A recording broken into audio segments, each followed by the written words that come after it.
Hello guys and welcome back for the February JRPG news roundup. We start with the Falcom news as always. On the merch side of things, Japanese retailer Tapioca have put up pre-orders for these Rime and Altina plushies for 3,000 yen each, releasing in June 2024. Since it's coming from Japan though, you're gonna need a proxy in order to purchase them. The Argrean Modoroid was shown for the first time via Good Smile, pre-orders are yet to open, and Pinbox have shown a new line of Ys 10 apparel, and there's a reason for that we'll see in the upcoming releases section. And lastly, the 1/8 scale prototype of Ad-Hoc based on his Ys 8 artwork has been revealed. I fully expect to see the Dana one in the near future too. For the game side of the news, Falcom's yearly calendar for March has shared the previously teased image concerning Tokyo Xanadu. These silhouettes were on a previous pre-order bonus along with a quote from the game, and these characters are not recognisable from the original, leading many to believe that they are involved in a sequel. We also have confirmation from previous months that Falcom are working on a new title that is not from either the Trails or Ys series. On to the general JRPG news now, sticking with merch for now. Nintendo have revealed plushies for characters from Mother 3, including Lucas and Klaus. The scale figure of Mio from Xenoblade Chronicles 3 has finally been shown via Good Smile Company, though at present no release date or price was given. Plus they have shared that a Figma of Uni is also in the works. Takui Tecmo now, that has more figures on the horizon. There are 2 upcoming figures of Sophie, though at present pre-orders are yet to open, and there is also an exclusive Coco Store offering of Placta at 1/7 scale. It releases in March 2025 for 40,000 yen, but pre-orders will close at the end of April this year. Atlas are up next. A Persona 5 Royal Art Collection is coming to Japan for 3,500 yen, releasing in March this year. And in commemoration of Persona 3 Reload's release, there will be a 1/8 scale figure of the protag for 20,000 yen releasing in July, and if you have the spare cash, there is an Aegis bust that has gone up for an eye-watering 660,000 yen, due out in February 2025, or around 3,500 quid in the present market. We end this section with the merch from Square.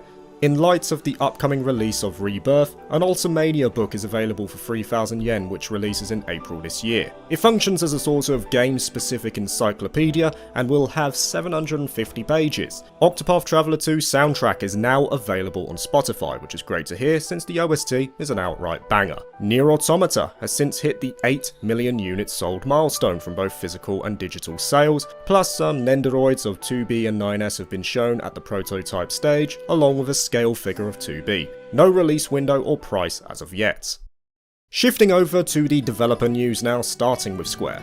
Final Fantasy VII Rebirth has been noted as having over 400 songs for its OST composition, which is pretty impressive, I must say. Team Asano, in light of the second anniversary of Bravely Default 2, have stated that more developments are currently underway for the Bravely series, and there's been further notes from Square stating that they are restructuring their game development significantly for the coming periods. This is planned to come into effect from April 2024 and follows from the New Year's message from President Takashi Kiryu that the company is steering away from lower budget titles and instead focusing their efforts on fewer yet higher quality titles. To Sega now, where they have stated that Like a Dragon Infinite Wealth has rapidly hit the 1 million units sold milestone, and it's not the only one of the new releases that has achieved that milestone. We're going to be touching on that quite soon.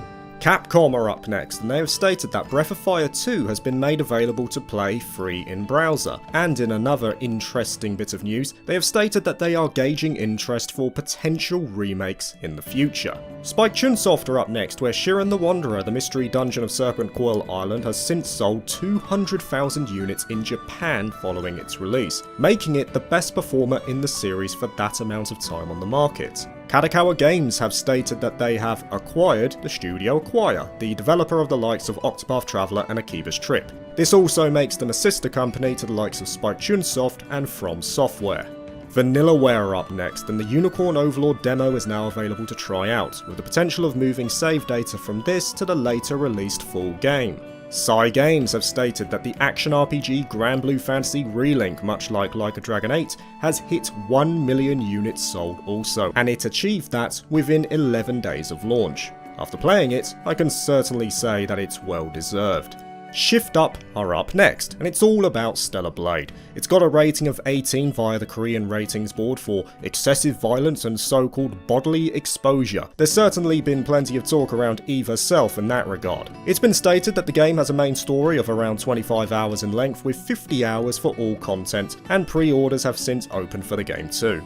Atlus are up next, with Persona 3 Reload also hitting the 1 million units sold milestone, making it the fastest in the series to achieve that. It also has hit a 42,000 player peak on Steam, making it the most successful launch for the series on that platform. Now, in light of the rumours of the Switch 2, there's been suggestions that Sega, and Atlus in particular, are working closely with Nintendo to support its launch with several heavy hitters. In the case of Atlus, these are Persona 3 Reload, the Persona 2 Collection, and Metaphor ReFantasio. Lastly, there was a leak concerning SMT5, where in Korea, a title called SMT5 Vengeance was rated. In case you haven't realised, that's a spoiler for the upcoming releases section if you haven't seen it already. Bandai Namco are up next, and Tales of Arise has since sold 3 million units worldwide as of this month. There's also been news that Kazumasa Habu is no longer the producer for the Digimon story games, and hasn't been for a while now. He has stated though that a new game is currently in development. And lastly, before we move to the upcoming releases, there has been the sad news that Yoshitaka Murayama, the creator of the Suikoden series and producer of its spiritual successor in Eiyuden Chronicle, has passed away at the age of 55. It is a shame that he won't live to see 100 Heroes' eventual release, but I hope that his legacy will be recognised and appreciated when it comes out later this year. We end this month with the upcoming releases, starting with subscription services. On PlayStation Plus, there's a bunch of Tales titles like Zestiria, Symphonia, Vesperia and Arise that have been added to the catalogue. Xbox Game Pass has also got Tales of Arise, while Nintendo Switch Online has added Mother 3, but only in Japan. Delays are up next, and just the one of note, which is Neptunia Sisters vs Sisters for Xbox One and Series, it has been pushed back from April the 16th to May the 21st. Visual novels are up next, briefly. Otome VN Despera Drops is releasing for Switch in 2025. Forensic Investigation Simulator Tokyo Psychedemic will see a release on May the 30th for PS4, PS5, Switch and PC. And Sisters, The Last Day of Summer is coming west via PC on June the 3rd, 2024. And lastly, we end with the RPG releases, and we're starting with a couple of Japan-only releases first. A bar sim action RPG hybrid called Adventure Bar Story has released for PS4 and PS5 earlier this month.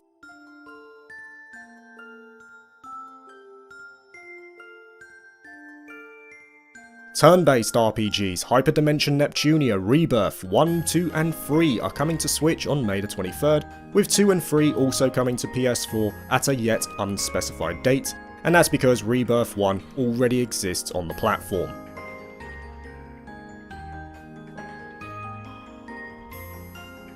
And action RPG East Memoir The Ofenfelganer, the enhanced version of the original, will release for PS4 and PS5 in May this year.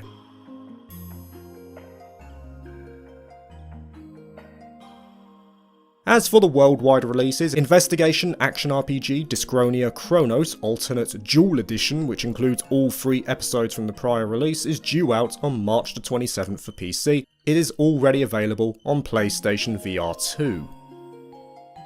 Narrative Adventure RPG Until Then has been announced for a 2024 release for PS5 and PC.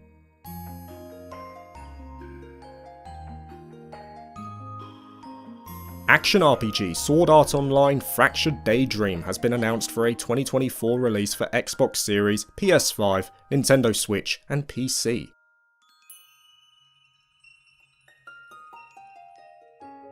Action RPG Sword of the Necromancer Resurrection has been announced for PC and consoles at a later date. No current release window has been given. Sandbox RPG bundle Dragon Quest Builders 1 and 2 has been released for PC earlier this month.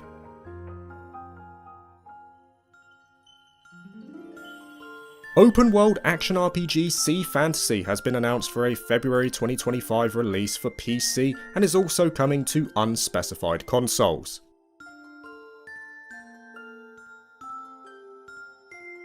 Action RPG Egg Console East 1 has been released earlier this month for Switch with full English support.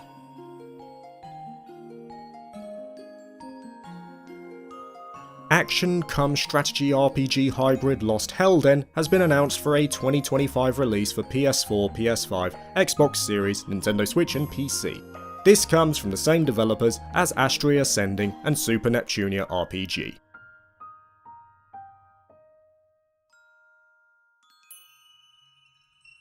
Action RPG Doll's Nest has been stated as releasing in 2024 for PC, though no specific window was given.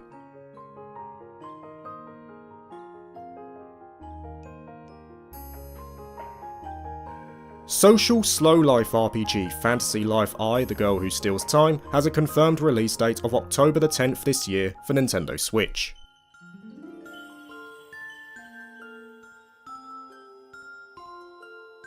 Tokyo Xanadu EX Plus for Switch will be getting a Western release for June this year. Pre-orders also allow for the purchase of the 4-disc soundtrack similar to the Japanese release from 2023.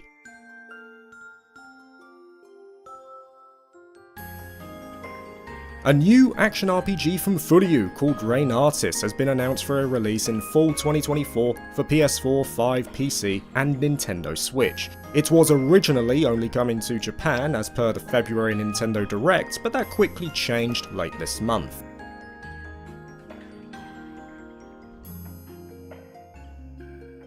Turn-based RPG Monster Hunter Stories Remaster is coming to PS4, Nintendo Switch and PC for summer 2024. It originally released on the 3DS.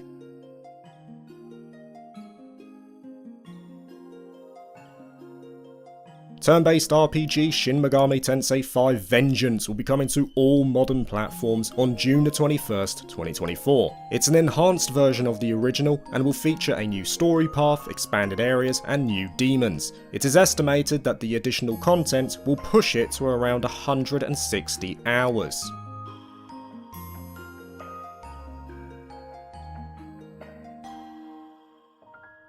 And lastly, Action RPG East 10 Nordics has been announced for a full release this year on PS4, PS5, Nintendo Switch and PC. Durante and PH3 Games have been confirmed as working on the PC ports, as is often the case for Falcom titles, and a deluxe edition is currently available to pre-order. A limited edition has also been confirmed, though at the moment pre-orders are not available.